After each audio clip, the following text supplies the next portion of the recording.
कई बार हम लोगों को अपनी डेली लाइफ में इस प्रकार का सेंटेंस बोलना पड़ता है, जैसे मुझे पैसों की सख्त ज़रूरत है, उसे किताबों की सख्त ज़रूरत है, गरीबों को भोजन की सख्त ज़रूरत है, आपको दवा की सख्त ज़रूरत है, उसे नौकरी की सख्त ज़रूरत है।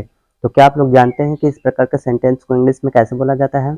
अगर नहीं जानते हैं तो ये वीडियो आप ही के लिए है। वीडियो में शुरू से अंत तक बने रहें। तो चलिए हम लोग वीडियो को स्टार्ट करते हैं। इस प्रकार का सेंटेंस को इंग्लिश में बोलने के लिए सबसे पहले हम लोग स्ट्रक्चर देखेंगे कि इस प्रकार के सेंटेंस को इंग्लिश में बोलने के लिए हमें कौन से स्ट्रक्चर का यूज करना होगा। तो चलिए हम लोग स्टार्ट करते हैं। सबसे पहले हमें लिखना पड़ेगा सब्जेक्ट, फिर उसके बाद हम लिखेंगे is M R. Is M R, इन तीनों में से एक यूज करेंगे। फिर उसके बाद हम लिखेंगे इन dire need of. In dire need of. फिर उसके बाद जो भी हमारा सेंटेंस में बचा रहेगा उसको हम अदर वर्ड में लिख देंगे। ये हमारा स्ट्रक्चर कंप्लीट हो जाएगा। हम लोग इसी का यूज करके सारे सेंटेंस को एक एक करके अच्छे से सीखते हैं। हमारा पहला एग्जांपल दिया हुआ है, मुझे पैसों की सख्त जरूरत है। सबसे पहले मुझे का मतलब आई, और आई के साथ क्या लगता है? एम। तो आई एम, फिर लिखेंगे इन डायर नीड ऑफ।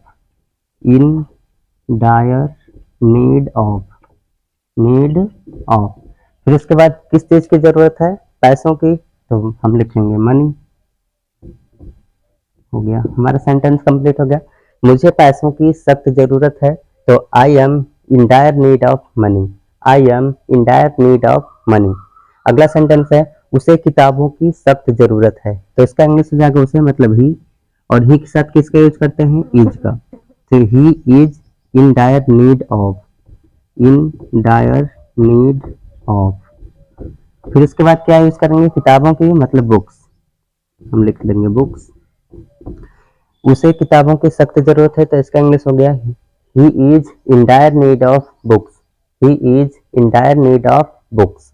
अगला सेंटेंस है, गरीबों को भोजन की सख्त जरूरत है। तो इसका इंग्लिश हो जाएगा, यहाँ पे देखिए गरीब नहीं गरीबों लिखा हुआ, तो इसका इंग्लिश हो जाता है द पुअर।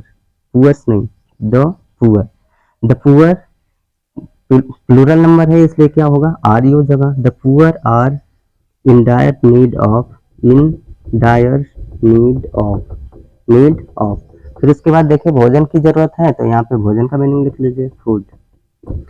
यहाँ पे देखिए द पुअर हमारा प्लूरल नंबर है, क्योंकि जब कभी भी एडजेक्टिव में हम लोग द का यूज करते हैं उसके पहले, तो वो प्लूरल हो जाता है, इसलिए यहाँ पे आर का यूज किया गया। अब यहाँ पे देखिए बाकी तो सब ठीक ही है। तो गरीबों को भोजन की सख्त जरूरत है, तो इसका इंग्लिश हो गया the poor are in dire need of food. The poor are in dire need of food. अगला सेंटेंस हमारा दिया हुआ है, आपको दवा की सख्त जरूरत है। तो इसका इंग्लिश हो जाएगा आपको मतलब यू। यू के साथ आर यूज करते हैं, तो you are in dire need of. In dire need of. अब किस चीज की जरूरत है? मेडिसिन। दवा मतलब मेडिसिन, तो हम लोग लिखेंगे medicine. You are dire need of, you are in dire need of medicine. You are in dire need of medicine. अगला सेंटेंस है, उसे पैसों की उसे नौकरी की सख्त जरूरत है। तो इसकी इंग्लिश क्या होगी? आप लोगों को कमेंट करके बतानी है, ताकि आपकी थोड़ी प्रैक्टिस हो जाए। साथ ही साथ ये भी बताइए कि आपको ये वीडियो कैसी लगी। वीडियो अच्छी लगी हो तो लाइक और शेयर जरूर करिए।